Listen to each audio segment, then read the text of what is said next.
जय हिंद प्यारे साथियों, स्वागत है आप सभी का जीके मिलेनियर्स में। हम बात करेंगे आज कुछ महत्वपूर्ण बातों को लेकर के हम आए हुए हैं। थोड़ा सा बीच में किसी कारणवश हम इसमें वीडियो लेकर के नहीं आ पाए थे, इसके लिए हमें खेद है। और जल्द ही हम आपको इस वीडियो सेशन के माध्यम से आपको सब कुछ क्लियर कर देंगे लास्ट में कि कैसे आगे का अप्रोच जो होगा वो क्या होगा आप लोगों के लिए, और इस चैनल जो है वो आपके लिए आगे जो है वो क्या क्या करने वाली है, उन सारी चीज़ों के बारे में हम डिस्कस करेंगे। उससे पहले हम कुछ महत्वपूर्ण बातों के बारे में हम बता दें। जैसे आपको पता है कि जेएसएससी सीजीएल एग्ज़ाम का भले डेट जो वो पोस्टपोन्ड हुआ है, फिलहाल के लिए अभी डेट जो वो आगे बढ़ाया गया है, लेकिन ये कहीं ना कहीं बहुत ज़्यादा समय आपको नहीं मिलेगा। अगर कुछ डेट बढ़ा है तो इसे आप नकारात्मक रूप में नहीं, इसे आप सकारात्मक रूप में इसका प्रयोग करें। कैसे करेंगे ये आपसे बेहतर कोई नहीं जानता है और आपको पता ही होगा, लेकिन फिर भी हम कुछ बातें यहाँ पे हम करना चाहेंगे। जैसे हम सपोज दैट हम मान लेते हैं इस तरह से कि अगर आपका एग्ज़ाम ये हो भी जाता तो आप खुद पे यह सवाल कीजिए कि क्या अगर हमारा एग्ज़ाम जो वो नियमित तिथि में अगर हो गया होता तो क्या हम उतना बेहतर कर पाते, या क्या सारी तैयारी हमारी पूरी हो चुकी थी। हाँ, हो सकता है कि कई लोगों का सवाल ये बन सकता है कि बहुत दिन से एग्ज़ाम नहीं हुआ है, कम से कम हो तो जाता, लेकिन ऐसा आप नहीं सोचें।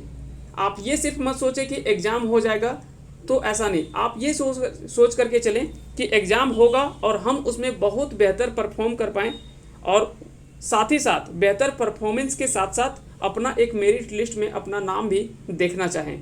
वैसी तैयारी को सोच करके आप आगे बढ़ें, जिसके कारण से क्या है कि आप उसमें अपनी जो है वो दावेदारी पक्का कर सके।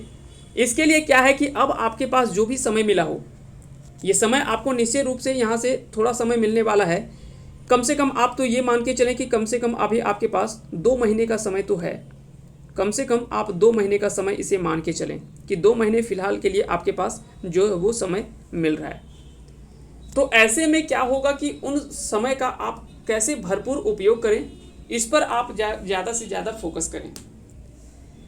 अगर आपको लगता है कि कुछ सेक्शन हमारा छूट गया है या उन सेक्शन को हम पूरा नहीं कर पाए थे, अगर एग्ज़ाम हो जाता तो हम उस सेक्शन में मेरा परफॉर्मेंस जो वो ख़राब हो जाता, और ये आपको कहीं ना कहीं अंदर से ये सारी चीज़ें आपको पता होगी कि हमारा अगर ख़राब होता, अगर एग्ज़ाम होता तो हम कहाँ पे पिछड़ते, या कहाँ पे मेरा एग्ज़ाम ख़राब होने का डर है, या किस पेपर में आप थोड़ा बहुत पीछे रह जाते। तो उन चीज़ों को और उन गलतियों को दोहराने का प्रयास ना करें, उन गलतियों से सीखने का प्रयास करें कि उस गलती से हम क्या सीखे हैं, और उन चीज़ों को आपको दोहराना नहीं है। उस चीज़ से आपको बहुत कुछ सीख करके आगे बढ़ने का कोशिश करना है। अब यहाँ पे हम कुछ बातों का उल्लेख करते हैं। जैसे मान लेते हैं कि कुछ टॉपिक वाइज अगर कुछ टॉपिक ऐसा आपका रह गया हो जो लगता है कि यह टॉपिक से सवाल तो पूछा जाता है, लेकिन मेरा अभी तक यह टॉपिक जो वो क्लियर नहीं हो पाया, तो आप कोशिश करें कि उस टॉपिक पे थोड़ा बहुत आप समय दे करके और देखें कि सबसे पहला महत्वपूर्ण बात ये होता है कि आपका सवाल कहाँ कहाँ से पूछे जाते हैं। उस टॉपिक को आप पहले सेलेक्ट करें और उस टॉपिक पे आप थोड़ा ध्यान दें और उस टॉपिक को आप क्लियर करें थोड़ा। उसके बाद फिर सब्जेक्ट वाइज में भी अलग अलग कई सारे सब्जेक्ट हैं, चाहे हम बात करें मैथ्स की, रीजनिंग की, साइंस की बात करें, उसके अलावा कंप्यूटर है, झारखंड जीएस है, और ओवरऑल आपका जो जीके जीएस जो भी है, आपका करंट हो गया, हिस्ट्री, ज्योग्राफी, पॉलिटी, उसमें जो भी आता है, इकोनॉमिक्स वगैरह, वो सारा हम जोड़ दें। अगर साथ ही साथ स्टैटिक पार्ट, वो सारा को अगर हम इसमें जोड़ करके देखें तो सब्जेक्ट वाइज भी आप इस चीज़ को आप सोचें कि कहाँ पे मेरा जो वो कमी रह जा रहा है, और किस सेक्शन जो वो हमारा बेहतर नहीं हो पाया अभी तक, और किस सेक्शन में हमें आज भी मेहनत करने की आवश्यकता है, उस पर आप थोड़ा सा मेहनत करने का प्रयास करें। फिर ये आपका दोनों जब कवर हो जाता है, टॉपिक वाइज भी हो जाता है, सब्जेक्ट वाइज भी हो जाता है, तो आप एक बार मिक्स्ड सब्जेक्ट वाइज इसमें कवर करें, यानी उन दोनों को मिला करके प्रयास करें। उसके बाद जो अंतिम स्वरूप बचता है आपका किसी भी तैयारी का या एग्ज़ाम का, वो बचता है अंत में आपका टेस्ट सीरीज, या चाहे वो टेस्ट सीरीज आपका ऑनलाइन हो या ऑफलाइन हो। लेकिन जैसे आप सभी को पता है कि एग्ज़ाम आपका तो ऑफलाइन होने वाला है, तो ऑफलाइन एग्ज़ाम में अगर प्रैक्टिस हम करना चाहें तो बेहतर किससे हो सकता है, तो ऑफलाइन आपका माध्यम जो होगा वो आपका बेहतर ज़्यादा होगा। अब ऐसा हम क्यों बोल रहे हैं, क्योंकि आपका पहला तो ये आदत बना रहेगा कि हमें एग्ज़ाम में सवाल तो हल करने हैं, आंसर भी करने हैं, और साथ ही साथ उस OMR को भी हमको रंगना है। इससे क्या होगा कि आपका टाइम मैनेजमेंट का भी पता चलेगा कि हम सिर्फ सवाल ही नहीं कर पा रहे हैं, उस टेस्ट को भी हम पूरा जो भी आपका सीरीज है 100 सवाल का हो, 150 सवाल का हो, चाहे 120 सवाल का हो, पेपर 1 हो, पेपर 2 हो या पेपर 3 हो, समय तो आपके लिए दोनों में निर्धारित किया गया 120 मिनट यानी 2 घंटे का। तो आप देखें कि 2-2 घंटे में हम वो सारे सवालों को भी हम हल कर पा रहे हैं और साथ ही साथ OMR पे हम रंग पा रहे हैं या नहीं रंग पा रहे हैं। अगर आप ये दोनों चीज़ एक साथ अगर आप कर पाते हैं तो एग्ज़ाम में जब आप बैठेंगे तो वहाँ पे आपको कोई भी चीज़ नयापन नहीं लगेगा, वो सारा चीज़ पहले से आपका कंप्लीटली तैयारी हो चुका होगा। जब आप एग्ज़ाम में जाएंगे तो जस्ट एक कह सकते हैं कि प्रैक्टिस के जैसा लगेगा, और वहाँ पे भी आप एक प्रैक्टिस के जैसा ही आप एग्ज़ाम बिना दबाव के आप अच्छे कर पाएंगे, और वहाँ पे उतना आपके ऊपर में जो है वो प्रेशर नहीं होगा, ना ही आपके पास समय का बहुत अतिरिक्त दबाव होगा। समय का दबाव उन्हीं के ऊपर होता है जो अच्छे से टेस्ट सीरीज या ये सभी चीज़ों का प्रैक्टिस नहीं करके जाते हैं। जो प्रैक्टिस करके जाते हैं उनके पास समय की कमी कभी नहीं होती है, ये तो आप कन्फर्म मान के चलें। तो ये सारा चीज़ आपको ध्यान रखना है। साथ ही साथ हम लोगों का प्रयास ये भी रहेगा कि आपका एग्ज़ाम के पूर्व यहाँ से कुछ टेस्ट सीरीज आपको जो वो अवेलेबल करवाया जाए, जो आपके एग्ज़ाम में जो है वो अंतिम रूप में जो वो काफ़ी ज़्यादा महत्वपूर्ण साबित हो, और हम लोग ये प्रयास करेंगे कि अंत में आपको ये सारा चीज़ किया जाए। उसके पहले जो वो टॉपिक वाइज और जो भी आपका सब्जेक्ट वाइज है उन सारे वीडियोस तो आपको मिलेगा ही, लेकिन अंत में हम कोशिश करेंगे कि फुल लेंथ प्रैक्टिस हो या शॉर्ट लेंथ प्रैक्टिस हो, जैसे भी हो प्रैक्टिस सेट हम लोग देने का प्रयास करेंगे आपके बीच में। चलिए आगे बढ़ते हैं और हम एक बार फिर से थोड़ा बहुत इसमें से डिस्कस कर लेते हैं। जैसे हम बात करेंगे पेपर 1 की, तो पेपर 1 में क्या होता है ना कि कई छात्र ऐसे हैं जो कि आज भी वह निश्चित हैं कि हमको पेपर 1 उतना अच्छा से तैयारी नहीं करना है, इसमें तो सिर्फ पास ही तो करना है। लेकिन आपको हम बता दें कि आप इसे भी हल्के में ना लें, आप उसे भी जो है वो अपने कह सकते हैं कि पाठ्यक्रम में शामिल करें और कोशिश करें कि उसी के आधार पे हम तैयारी करें। जो अन्य पेपर का जिस तरह से तैयारी कर रहे हैं उसी तरह से इसको भी आप तैयारी करें। इसका कारण क्या है, अगर आप पहले पेपर में अगर आप पास नहीं कर पाते हैं तो आपका आगे का पेपर ही चेक नहीं होगा, चाहे आपका पेपर आगे का कितना ही अच्छा क्यों ना गया हो। तो यहाँ पे समझ लीजिए कि थोड़ी सी गलती आपको पूरा कह सकते हैं कि एग्ज़ाम खराब कर सकता है, फिर कोई मायने नहीं बचता है। इसलिए आप कोशिश करें कि इन पेपर को भी आप अच्छे से तैयारी कर लें। इसमें से आपको 2 सब्जेक्ट यहाँ पे रखा गया है, हिंदी और इंग्लिश। ये दोनों के 60-60 प्रश्न आपसे पूछे जाएंगे, टोटल 120 प्रश्न होंगे, है ना। इसके लिए आपको 2 घंटे का समय दिया जाएगा, 2 घंटे का समय दिया जाएगा। हिंदी जो वो 60 प्रश्न है, तो यहाँ पे 30 प्रश्न आपको जो वो हिंदी व्याकरण से पूछे जाएंगे, और 30 प्रश्न जो वो आपको जो भी गद्यांश हो, गद्यांश वगैरह से प्रश्न आपके पूछे जाएंगे, जो पैसेज वगैरह होते हैं वहाँ से आपसे प्रश्न जो वो पूछे जाएंगे। तो ये दोनों सेक्शन मिला करके ठीक उसी प्रकार से इंग्लिश में भी आपको ग्रामर और पैसेज ये दोनों से जो प्रश्न पूछे जाएंगे मिला करके। तो इसमें आपको क्या कि क्वालिफाइड तो है और ये आपका मेरिट लिस्ट में ऐड भी नहीं होगा, लेकिन इसे पास करना सबसे बड़ी जो पहली चुनौती है वो आपका है कि इस पेपर को पास करना। तो आप कोशिश करें कि इसमें आप बेहतर कर पाएँ, और उसके बाद आपका क्या होगा कि यहाँ से आपको 2-3 फायदे नजर आएंगे। क्या क्या फ़ायदे इसके होंगे?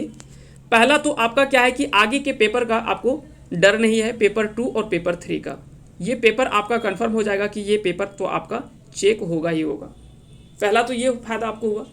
दूसरा फ़ायदा क्या हुआ कि एक दिन में आपका 3 पेपर का एग्ज़ाम है। ऐसे में क्या होगा कि जब आप फर्स्ट टाइम पहले पेपर में जब आप बहुत अच्छा से एक आत्मविश्वास के साथ अच्छा आप परफॉर्म कर पाएंगे, तो आगे का जो पेपर होने वाला है पेपर 2 और पेपर 3, उसमें से आपको एक कह सकते हैं कि अपने अंदर से एक नया कॉन्फिडेंट आपको मिलेगा, और आप आगे जा कर के उन सारे पेपर को अच्छे से आप हल कर पाएंगे। तो यहाँ से दूसरा फ़ायदा तो ये होता है। और तीसरा फ़ायदा क्या होता है, आत्मविश्वास तो आपका बढ़ेगा ही बढ़ेगा यहाँ से। और तीसरा क्या होगा, यहाँ से आपको टाइम मैनेजमेंट का और भी सारी चीज़ों के बारे में आपको यहाँ से सारा चीज़ जो वो कन्फर्म हो जाएगा। तो चलिए आगे बढ़ते हैं। अब हम आगे बात करते हैं, वो है अगला पेपर आपका आता है वो है पेपर 2। पेपर 2 ये सभी लोगों को तो पता ही है कि पेपर 2 जो दे रखा है ये है आपका क्षेत्रीय भाषाओं को लेकर के। इसके पूर्व में क्या होता था कि वहाँ पे हिंदी भी शामिल होता था। हिंदी भी रख सकते हैं, चाहे आप इंग्लिश भी रख सकते हैं, या तो आप कोई क्षेत्रीय भाषा रख सकते हैं। लेकिन जिस तरह से निर्णय लिया गया कि नहीं, हिंदी को इसमें से अलग रखा जाए और अब हिंदी इसमें सेलेक्ट नहीं कर सकते हैं आप पेपर 2 में, यहाँ पे आपको किसी क्षेत्रीय भाषा का ही चयन करना है। और सभी लोगों ने चयन भी कर रखा है और आप उस पर तैयारी भी कर रहे होंगे। आप जिस भाषा का भी चयन किए हुए हैं, इसमें से आपको कुछ भी अब आगे पीछे नहीं सोचना है, सकारात्मक नकारात्मक, सिलेबस बड़ा है छोटा है, क्या नहीं है, वो कुछ भी नहीं आपको सोचना है। अब आपको यहाँ से सिर्फ एक बातें जो सोचनी है वो सोचनी है कि आपको इस पेपर में कैसे बेहतर से बेहतर अंक लाया जाए, कैसे आप बेहतर परफॉर्म कर पाएँ इस एग्ज़ाम में। तो इसके लिए आपको क्या करना है कि अब आगे जो वो इस पर आपको मेहनत करना है। आप ये डिपेंड करता है आप पे कि उसको आप कैसे निर्धारित किए हुए हैं और कैसे आपको किस अप्रोच के साथ आगे बढ़ रहे हैं। ठीक है, जिसमें से आपको टोटल इसमें 100 क्वेश्चंस जो आपको पूछे जाएंगे, 100 क्वेश्चंस पूछे जाएंगे। इसके लिए आपको 2 घंटे का समय यहाँ पे भी आपको मिलेगा। तो 2 घंटे का समय तीनों पेपर के लिए दिया गया है। 120 प्रश्न हो तो भी, 100 प्रश्न हो तो भी, और पेपर 3 में 150 प्रश्न है, लेकिन वहाँ पे भी समय जो है वो 2 घंटे ही निर्धारित किया गया है। और ये तीनों पेपर आपके एक ही दिन होने वाले हैं। पहले पेपर 1 होगा, फिर पेपर 2 होगा, उसके बाद पेपर 3 होगा आपका लास्ट में। तो इस तरह से आपको 2 घंटे में ये आपको क्लियर करना है 100 प्रश्न। हालांकि ये 2 घंटे का समय बहुत पर्याप्त आपके लिए है, खास करके इस पेपर के लिए और 100 प्रश्न के लिए। लेकिन ये डिपेंड करता है आप पे कि आपने कितनी अच्छी से इस पेपर की तैयारी कर रखी है, ये आपके लिए ज़्यादा महत्वपूर्ण होगा। और साथ ही साथ आपको ये याद रखना है कि इसका अंक जो वो आपके मेरिट लिस्ट में ऐड किया जाएगा, जोड़ा जाएगा। पेपर 2 और पेपर 3 ये दोनों पेपर को ही मिला करके जो आपका वो मेरिट लिस्ट तैयार किया जाता है। तो इसलिए इस पेपर में भी आपको तैयारी करने के लिए क्या है कि जो सेक्शन छूट गया हो, चाहे वो आपका कोई भी पार्ट हो, चाहे वो ग्रामर सेक्शन हो, चाहे वो गद्य भाग हो, या तो फिर पद्य भाग हो, 3 खंड तो इसमें आपको पढ़ना ही है। एक तो पढ़ना है व्याकरण का पार्ट, एक पढ़ना है आपको क्या, एक पढ़ना है आपको गद्य भाग, जिसमें से कहानी दे रखे हैं, नाटक है, उपन्यास है, जो भी है वो सारा चीज़ आपको पढ़ना है। और दूसरा है पद्य भाग, जिसमें से आपको प्रबंध काव्य या खंड काव्य है और कुछ कविताओं को शामिल किया गया है। तो वो सारा चीज़ आपको जो वो कंप्लीट करके देख लेना है। जहाँ पे आपका कुछ ऐसा है जो कि कमज़ोर पार्ट दिख रहा है, तो उस चीज़ को आपको अच्छे से, और अंतिम जो बचे समय है, इन सारे प्रश्न समय में आप बेहतर से बेहतर उसका उपयोग करें और अपनी तैयारी को और मजबूत करें। आगे हम बात करते हैं पेपर 3 की। पेपर 3 में आपको पता है कि यहाँ पे आपको टोटल 150 प्रश्न आपको पूछे जाने हैं। इसमें से कितने आपको अलग अलग सेक्शन जोड़ा गया, तो जीके जीएस है, जनरल साइंस है, मैथमेटिक्स है, रीजनिंग है, कंप्यूटर है, झारखंड जीके है, ये सारा सेक्शन आपको इसमें से जोड़ा गया है। जीके जीएस से 30 प्रश्न है, जनरल साइंस से 20 प्रश्न है, मैथमेटिक्स से 20 प्रश्न है, रीजनिंग से 20 प्रश्न है, कंप्यूटर से 20 प्रश्न है, और 40 प्रश्न आपके झारखंड जीएस से हैं। तो यहाँ से क्या है कि आपके टोटल 150 प्रश्न है, और 150 प्रश्नों में से आपको यहाँ पे भी समय जो वो आपको 120 मिनट का ही मिलेगा। ये पेपर थोड़ा सा आपके लिए कह सकते हैं कि एक चुनौतियों से कम नहीं होगा, क्योंकि इस पेपर में आप देखें तो इससे पूर्व में 2 पेपर जो था वो सिर्फ वो कह सकते हैं कि आप सवाल को पढ़ेंगे और आपका उसमें से जो वो आंसर टिक कर देंगे। लेकिन यहाँ पे आपको सिर्फ सवाल पढ़ करके आंसर नहीं दे पाएंगे, क्योंकि यहाँ पे मैथ्स और रीजनिंग भी शामिल किया गया है। ऐसे में आपका चुनौती ये होगा कि समय का निर्धारित समय पे आप उस पेपर को कैसे आप हल कर पाते हैं, और सारा का आंसर OMR पे रंगना भी है आपको। तो 150 प्रश्न में ये भी आपको ध्यान देना है कि ये सारा हल तो करना ही है, साथ ही साथ OMR पे रंगना भी है। हालांकि सत्य ये भी है कि 150 के 150 तो रंगना है नहीं, क्योंकि इसमें नेगेटिव मार्किंग भी है। अगर आप एक सही प्रश्न करते हैं तो उसके लिए आपको 3 अंक मिलता है, लेकिन एक गलत सवाल करते हैं तो उसके लिए आपको 1 अंक काटा भी जाएगा। तो इससे अगर देखा जाए तो यहाँ पे दोनों तरफ से ध्यान भी देना है। 150 के 150 प्रश्न तो आपको करने नहीं है, और ऐसा होता भी नहीं, उतना मेरिट भी नहीं बने, उतना कभी बनता भी नहीं है। लेकिन हाँ, ये सच्चाई है कि आपको हमेशा बेहतर करना है, आपको हमेशा प्रयास करना है कि हम ज़्यादा से ज़्यादा उसके करीब पहुँचें, जिससे कि हम अपना जो वो बेहतर परफॉर्म कर पाएँ। तो ये सारा चीज़ तो हम इसमें बहुत ज़्यादा डिटेल में हम बात नहीं करेंगे, क्योंकि इस पर ऑलरेडी हम सारा बहुत बार वीडियो जो है वो डाल चुके हैं। अब हम जो बात करने वाले हैं आज, जो मुख्य रूप से जो बात करने वाले हैं वो हम बात करेंगे। बाकी का मेरिट लिस्ट आपका तैयार होगा वो 120 प्रश्न में ये 360 मार्क्स का होगा, 120 मिनट का पेपर 1 होगा, तो ये तो आपका क्वालिफाइंग नेचर का है। पेपर 2 और पेपर 3 ये दोनों को मिलाकर के मेरिट लिस्ट आपका तैयार होगा। 100 प्रश्न पेपर 2 का और पेपर 3 का 150 प्रश्न, तो ये दोनों मिलाकर के 250 प्रश्न का आपका मेरिट बनेगा 750 नंबर का, ठीक है। और पर क्वेश्चन जो होगा वो इक्वली 3 मार्क्स का होगा, यानी हर प्रश्न जो वो आपके 3 नंबर का हर एक प्रश्न होगा। इसमें से आपको ध्यान क्या देना है कि आप कभी भी नेगेटिव ना लें। ज़्यादा नेगेटिव आप लेंगे तो उससे क्या होगा कि आपको जो सही प्रश्न बना करके आए उसमें से भी आपके अंक जो वो घट के कम हो जाएंगे। इसलिए आपको कोशिश वही करना है एग्ज़ाम में जो आप जानते हैं, बेहतर जानते हैं, उसी प्रश्नों को आप हल करें, अन्यथा उस प्रश्नों को आप छोड़ दें जिसका आंसर आपको नहीं पता है। हाँ, थोड़ा बहुत रिस्क लिया जा सकता है, लेकिन कब लिया जा सकता है? जब आप 2 ऑप्शन में फंसे हुए हैं। जैसे हम एक एग्जाम्पल के रूप में लेते हैं कि आपको 4 ऑप्शन दे रखा है A, B, C और D। ऐसे में क्या है कि या तो आपको लग रहा है कि आंसर या तो आपका A होगा या तो आंसर B होगा। जब आपको इस तरह के प्रश्न, अगर आपको ऐसे प्रश्नों में आप फंसते हैं तो वहाँ पे आप थोड़ा बहुत रिस्क ले सकते हैं, क्योंकि यहाँ पे आपका जो सही होने का संभावना है वो आपका 50% है। या तो A होगा या तो B होगा, तो यहाँ पे आपका सही होने का या गलत होने का संभावना जो वो 50% है। लेकिन इसके बाद अगर इससे अधिक में संभावना बनता है, अगर आप 3 ऑप्शन में फंसते हैं, तो वहाँ पे आप कोशिश करें कि उस प्रश्न का आप आंसर ना करें, क्योंकि वहाँ पे फिर आपका सही होने के चांस जो वो 25% बन जाता है या इससे भी कम हो जाता है, क्योंकि आप यहाँ पे गलत होने का चांसेस बहुत ज़्यादा हो जाता है। हालांकि यहाँ पे 33% होगा, लेकिन जब आप चौथे ऑप्शन में जाएंगे तो वहाँ पे 25% सही होने के चांसेस होंगे। तो ऐसे में क्या होगा कि आप कोशिश करें कि जब आप 2 ऑप्शन में फंस रहे हो तो वहाँ पे आप उसका आंसर कर लें, अन्यथा उसका आंसर जो वो आप नहीं करें। हम आज जो आप लोगों के बीच में मुख्य चीज़ जो बताने वाले हैं वो है कि आगे हम लोगों के लिए जो वो क्या चुनौती होगा और आप लोगों को क्या इस चैनल के माध्यम से क्या आगे का अप्रोच होगा, उन सारी चीज़ों के बारे में हम बात करेंगे आज। जैसे इससे पहले पता है कि इस चैनल में आपको झारखंड जीके का वीडियो जो वो आपको अवेलेबल करवाया गया है, लेकिन फिर भी एक नए सिरे से, एक नए तरीके से इसमें से जो है वो सभी अलग अलग शिक्षकों के माध्यम से नए नए शिक्षक इसमें से जुड़ेंगे और सभी अलग अलग सेक्शन को जो वो सेक्शन वाइज हम इसमें कंप्लीट करेंगे। जो भी सब्जेक्ट वाइज है उस चीज़ को हम लोग कंप्लीट करेंगे और एग्ज़ाम से पहले कोशिश करेंगे कि सारा सिलेबस जो वो कंप्लीट कराया जाए। और ये कोई पेड कोर्स नहीं होगा, ये कह सकते हैं कि बिल्कुल आपको कंप्लीट आपको यहाँ पे जो वो चैनल पे, यूट्यूब चैनल पे ही आपको सारा जो वो कोर्स आपको अवेलेबल मिल जाएगा। चाहे वो जो भी सब्जेक्ट हो, वो सारे सब्जेक्ट को हम एक एक करके अलग अलग शिक्षकों के माध्यम से हम लोग लेकर के आएंगे। और साथ ही साथ जैसे आप सभी को पता है कि झारखंड दरोगा का भी गजट जो वो प्रकाशित किया गया है, उसका भी संभावना है कि उसका भी वैकेंसी जो वो आपको इस वर्ष के अंत में आपको देखने को मिल जाएगा। भले उसका एग्ज़ाम जो वो अगला साल होगा, लेकिन आपको नोटिफिकेशन उसका जो वो देखने को मिल सकता है इसी वर्ष, क्योंकि गजट तो आपको तो पता है कि गजट जो वो इसका प्रकाशित जो वो किया जा चुका है।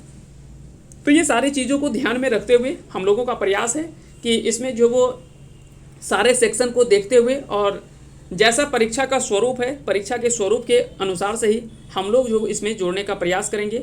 और इसमें से जो भी होगा टॉपिक वाइज या सब्जेक्ट वाइज या सेक्शन वाइज जो भी होगा, उन सारी चीज़ों को हम लोग कंप्लीट कराने का प्रयास करेंगे। तो उम्मीद करेंगे कि आगे आने वाले समय में आपको यहाँ से डेफिनेटली यहाँ से आपको फ़ायदा नज़र आएगा। अगर आप उस फ़ायदे को उपयोग करना चाहते हैं तो आप हमारे साथ चैनल से जुड़ें और निश्चय ही यहाँ से आपको डेफिनेटली फ़ायदा जो वो नज़र आएगा।